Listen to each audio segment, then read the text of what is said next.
नमस्ते दोस्तों, मैं हूं सुगंधा और आज के वीडियो में आप सभी का स्वागत है। महाभारत के ये 11 विचित्र रिश्ते आजकल करना तो दूर की बात है, इसके बारे में कोई सोच भी नहीं सकता। दोस्तों, रामायण और महाभारत में भारत का प्राचीन इतिहास दर्ज है। महाभारत के रिश्ते में जिसमें छल, ईर्ष्या, विश्वासघात और बदले की भावना है, लेकिन इसी में प्रेम, प्यार, अकेलापन और बलिदान भी है। लेकिन महाभारत में एक दूसरे से उलझा हुआ है सभी का रिश्ता। पहला है धृतराष्ट्र, पांडु और विदुर। गंगापुत्र भीष्म की प्रतिज्ञा के बाद शांतनु से सत्यवती को 2 पुत्र मिले। पहला पुत्र चित्रांगद रोगवश मारा गया और दूसरे पुत्र विचित्रवीर्य को जब कोई संतान नहीं हुई तो सत्यवती के पराशय से उत्पन्न पुत्र वेदव्यास के कारण विचित्रवीर्य की पत्नी अंबिका के गर्भ से धृतराष्ट्र जन्मे और अंबालिका के गर्भ से पांडु का जन्म हुआ। इस बीच एक दासी से वेदव्यास के पुत्र विदुर का जन्म हुआ। दूसरा है 100 कौरव। गांधारी को धृतराष्ट्र से जब कोई पुत्र नहीं हुआ तब सत्यवती ने अपने पुत्र वेदव्यास को बुलाया और वेदव्यास के कारण गांधारी ने गर्भ धारण किया। उनके गर्भ से 99 पुत्र एवं दुशाला नामक एक कन्या का जन्म हुआ। सोचिए, वेदव्यास के कारण ही धृतराष्ट्र का जन्म हुआ था, तब धृतराष्ट्र का 99 कौरवों से क्या संबंध हुआ। तीसरा है श्री कृष्ण की बुआ कुंती। महाराज पांडु की पत्नी और 3 पांडवों की कुंती भगवान श्री कृष्ण की बुआ अर्थात वसुदेव जी की बहन थी।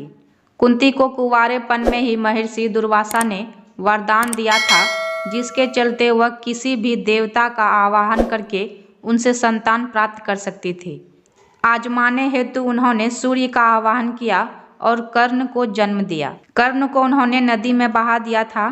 कर्ण को फिर एक अधिरथी और राधा ने पाला था। चौथा है 5 पांडव। पांडु की 2 पत्नी थी, कुंती और माद्री। कुंती ने धर्मराज से युधिष्ठिर, इंद्र से अर्जुन, पवन देव से भीम को जन्म दिया, जबकि माद्री ने भी अश्विनी कुमार के साथ समागम करके नकुल और सहदेव को जन्म दिया। 5वां है द्रौपदी के 5 पति। द्रौपदी का अपने पतियों से रिश्ता भी अजीब था। महाभारत में द्रौपदी ही एकमात्र ऐसी स्त्री थी जिसने 5 पुरुषों को अपना पति बनाया और सभी पांडवों से उनको एक एक पुत्र उत्पन्न हुआ। छठा है श्री कृष्ण के जीजाजी अर्जुन। महाभारत में भगवान श्री कृष्ण के सखा थे अर्जुन, लेकिन अर्जुन ने जब श्री कृष्ण की बहन सुभद्रा से विवाह किया तो वे उनके जीजा भी बन गए थे। बलराम सुभद्रा का विवाह दुर्योधन से करना चाहते थे, तब श्री कृष्ण ने अर्जुन को सुभद्रा हरण की सलाह दी। 7वां है श्री कृष्ण का समधी दुर्योधन।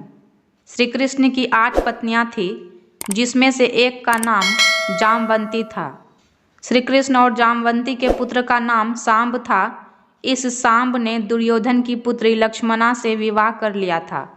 इस तरह दुर्योधन और श्री कृष्ण दोनों एक दूसरे के समधी थे। 8वां है वत्सला। अर्जुन पुत्र अभिमन्यु की पत्नी वत्सला बलराम की बेटी थी। बलराम की बहन सुभद्रा अर्जुन की पत्नी थी।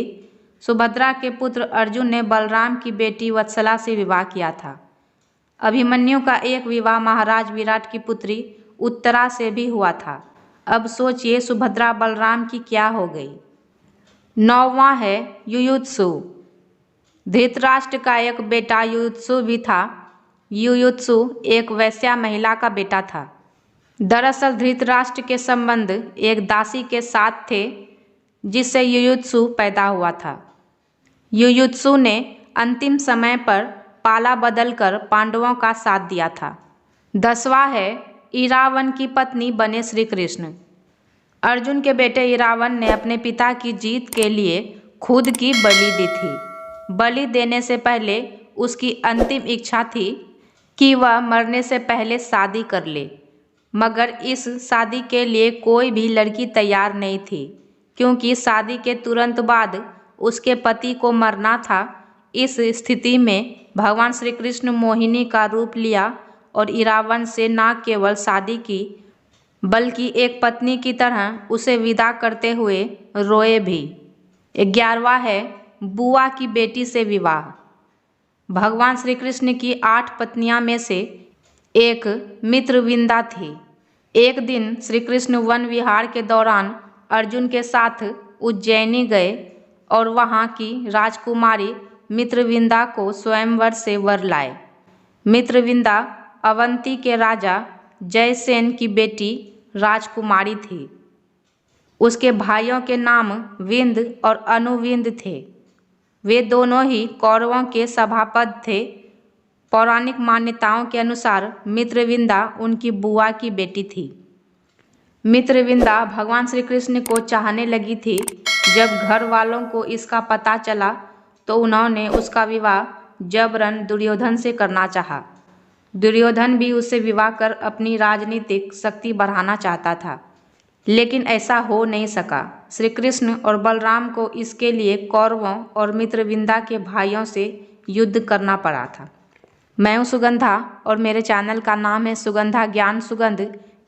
इसी तरह के वीडियो पाने के लिए मेरे वीडियो को लाइक करें, कमेंट करें और मेरे चैनल को सब्सक्राइब करना ना भूलें। धन्यवाद।